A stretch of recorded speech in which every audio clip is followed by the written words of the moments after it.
Ian Wright says BBC management caused mess over Gary Lineker impartiality row. Ian Wright has said managers at the BBC caused a hot mess at the weekend after asking Gary Lineker to step away from Match of the Day. The former England footballer joined fellow pundits, including Alan Shearer and Alex Scott, and the corporation's presenters and reporters to walk out in solidarity with Lineker during the impartiality row. Football coverage on BBC TV and radio was hit before the BBC on Monday apologised and reinstated Lineker as host of MOTD.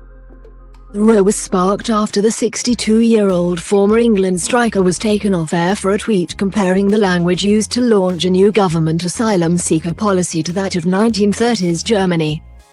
During the beginning of the podcast Wright's House, the 59-year-old said the row had been a perfect distraction from what really matters. He added, "For me, they made a hot mess. I'm telling you, this is all from high up. I can't blame my man," the head of BBC TV Sport, Philip Burney, the BBC Sports team. "All of this is over a tweet." It came as those of the broadcaster were invited to lunchtime sessions in Salford on Tuesday so Director General Tim Davie and Chief Content Officer Charlotte Moore could hear from staff, take questions and reflect on the events of the last few days, the PA news agency understands. Wright, who is also a pundit on MOTD, said, "At some stage surely, heads have got to roll. The mismanagement levels of this is... I can't even tell you, but it's done. Everybody knows how I feel about it. I'm just pleased that it's kind of come to something."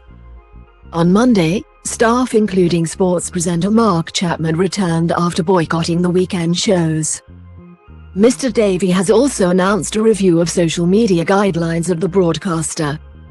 In a statement, he said, "Everyone recognizes this has been a difficult period for staff, contributors, presenters and, most importantly, our audiences. I apologize for this.